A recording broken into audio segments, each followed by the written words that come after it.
২০১৮ সালের একটি শীতের সন্ধ্যায় কলকাতার একটি বাংলোর গোডাউনে এক বৃদ্ধা ভিক্ষুকের মৃতদেহ পাওয়া গেল।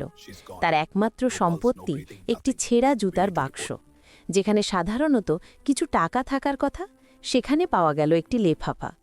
ভিতরে ছিল ১ কোটিরও বেশি টাকার একটি চেক। কিন্তু আসল রহস্য হল, চেকটি ছিল একটি বিশাল ব্যবসায়িক গ্রুপের তরফ থেকে।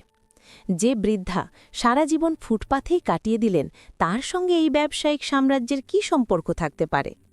চেকের ওপর শুধু স্ক্রিবল করে লেখা ছিল মায়ের ঋণ শোধ। এই ঋণ কি ছিল? কি সেই গভীর গোপন ইতিহাস যা একজন ধনু কুবেরকে একজন অচেনা ভিক্ষুকের কাছে এত টাকা দিয়ে যেতে বাধ্য করল? তদন্তে একটি মর্মস্পর্শী কাহিনী বেরিয়ে আসে। বছর ৪০ আগের কথা। ওই ব্যবসায়িক গ্রুপের মালিক তখন এক যুবক ব্যবসায় প্রচণ্ড ক্ষতির মুখে পড়েন। ঋণের দায়, মানসিক চাপে তিনি একদিন ব্রিজ থেকে ঝাঁপ দিতে যান। ঠিক সেই মুহূর্তে এক যুবতী, যিনি পরে ওই বৃদ্ধা ভিক্ষুক হন, তাকে বাধা দেন। তিনি নিজের গহনা বিক্রি করে সেই যুবককে প্রথম ব্যবসায়িক পুঁজি দিয়েছিলেন। যুবক সফল হন, বিশাল সাম্রাজ্য গড়ে তোলেন।